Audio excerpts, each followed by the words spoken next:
रात के 2 बज रहे हैं और सन्नाटों को भी चीर देने वाली खामोशी और अंधेरा ऐसा जिसके पार देख पाना मात्र एक कल्पना मात्र हो। सामने के अपार्टमेंट की सारी लाइटें ऑफ हैं, पर एक फ्लैट से हल्की सी रोशनी के साथ जगमगाता हुआ एक कमरा, शायद टेबल लैंप की वो उम्मीदों भरी रोशनी के सानिध्य में किसी एग्जाम की तैयारी करता हुआ कोई स्टूडेंट होगा। वही स्टूडेंट जो दिन के उजालों से अब डर चुका है। जिंदगी एक कंपटीशन मालूम पड़ती है और भीड़ उसे अपना दुश्मन समझ चुका है। यह वही स्टूडेंट है जो एक नौकरी की तलाश में दुनिया की इस भीड़ और आलोचनाओं से दूर खुद को एक कमरे में कैद कर रात के अंधियारों से लड़ता हुआ अपना उज्जवल भविष्य ढूंढ रहा है।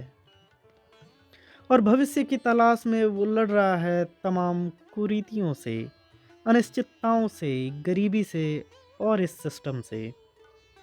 वही सिस्टम जिसमें दाखिले की तैयारी में यह छात्र अपनी बहुमूल्य कीमती समय को न्यौछावर कर रहा है। शायद यही एकमात्र रास्ता शेष है। जब वह सिस्टम के खिलाफ होकर भी कुछ नहीं कर सकता, तो सिस्टम को जस का तस स्वीकार कर लेने के साथ रास्तों पे आगे बढ़ते रहना ही एक स्टूडेंट की व्यवस्था बन जाती है। और व्यवस्था बन जाता है उसी अनिश्चितताओं के साथ फॉर्म का भरे जाना।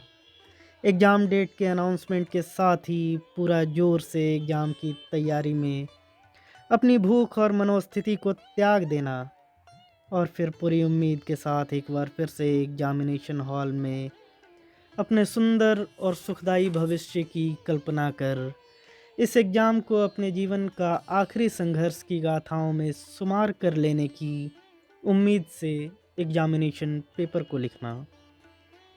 वही एग्ज़ाम जिसकी फ़ी का विवरण होना भी आज बेहद अनिवार्य है। छात्र जिसे आज की महंगाई को स्वीकार करते हुए घर से बाहर रहकर अपने माता पिता की उम्मीदों को पूरा करने की लालसा में एक वक्त कम खाना खाकर यह पूरी कोशिश कर रहा है कि उसे एग्ज़ाम फ़ी की घर वालों से डिमांड न करनी पड़े।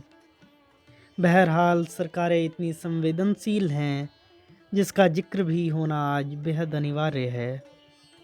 जिक्र नीट के 1700 रुपये एग्जामिनेशन फ़ी की, गेट के 1800 रुपये एग्जामिनेशन फ़ी की, बीपीएससी के 750 रुपये एग्जामिनेशन फ़ी की, यूजीसी नेट के 1150 रुपये एग्जामिनेशन फ़ी की और ऐसे न जाने कई अनगिनत एग्ज़ाम जिनके एग्जामिनेशन फ़ी का विवरण होना भी अनिवार्य है। इन्हें देखकर लगता है कि अपनी भूख भूलकर घर से दूर रहता हुआ एक विद्यार्थी अत्यंत धनी और सरकार के लिए पैसों से लबालब एक वृक्ष मालूम पड़ता है। और जिक्र होना चाहिए पोस्ट एग्जाम बर्डन्स की, जिसमें कई ऐसे सवालों का होना जिसका आंसर में कोई त्रुटि हो और सरकारें बड़ी शालीनता और बेशर्मी से सवालों के ऑब्जेक्शन पर नॉन रिफंडेबल अमाउंट चार्ज करे। नॉन रिफंडेबल अमाउंट, हाँ, यह वही चार्ज है जो बड़ी निर्लज्जता के साथ एक विवश छात्र से डिमांड की जाती है उत्तर सुधार के लिए। आप बेशक यह कल्पना कर सकते हैं कि हम कितने विकसित हो गए हैं। यहाँ कोई ऑर्गेनाइजेशन एग्ज़ाम कंडक्ट करवाए, खुद ही एक्सपर्ट्स द्वारा पेपर सेट करवाए और गलत आंसर के सही मानने के उपलक्ष्य में खुद की ही गलती इनाम फलस्वरूप पैसों की डिमांड करे। हो गए ना हम विकसित, इतने ही विकसित हैं हम। हाल ही में यूजीसी नेट आंसर की में लगभग 20 गलतियां पाई गई। एक आंसर को चैलेंज करने की राशि 200 रुपये रखी गई। तो अनुमान एक स्टूडेंट अगर चैलेंज करे तो 4000 रुपये का भुगतान करना पड़ सकता है। यह वही स्टूडेंट है जो अपने माता पिता को हर रोज़ आस देता है कि इस बार कुछ बेहतर होगा और फिर 1200 रुपये examination fee in addition with 4000 rupees correction fee देकर यह सोचता है कि माँ पिताजी के दवाई के पैसे ज़्यादा ज़रूरी हैं या फिर मेरा इस आंसर को चैलेंज करना। इसके बाद भी वह एक बेहतर भविष्य की उम्मीद में यह सब करता रहता है और फिर उसके फ़ोन पे एक मैसेज आता है और वह अत्यंत भारी मन से कमरे में बैठकर अपने अस्तित्व को सवाल कर रहा होता है। मैसेज होता है पेपर लीक का, वही पेपर लीक जिसने इसके जीवन के सुनहरे 7 साल छीन लिए। बाहर बढ़ता शोर उसे खुद पे संदेह करने को विवश कर रहा होता है। बेहद प्रतिभावान होकर भी अपने ऊपर जब संदेह होने लगे, तो तैयारी एग्ज़ाम की नहीं, अब तैयारी ज़िंदगी की शुरू हो चुकी थी। और फिर जीवन में बने रहने के लिए जीवन का ज़िंदा होना अत्यंत आवश्यक है। एक बार फिर से माँ को फ़ोन कर ये कहना कि माँ, इस बार मैं भी सफल नहीं हो पाया, पर मैं लड़ा।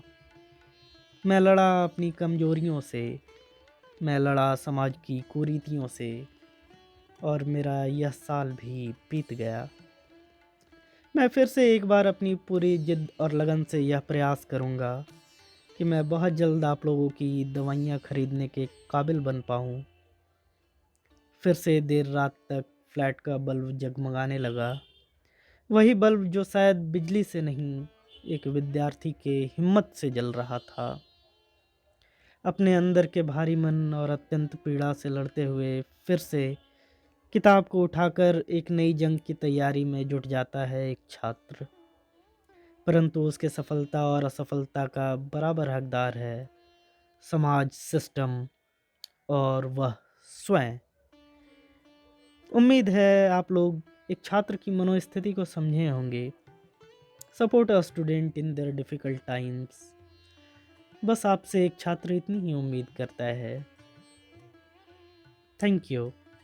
अगर आपको ये पसंद आया हो, then subscribe to NIT Baba. Love you all. NIT Baba signing off. Thank you. Thank you all.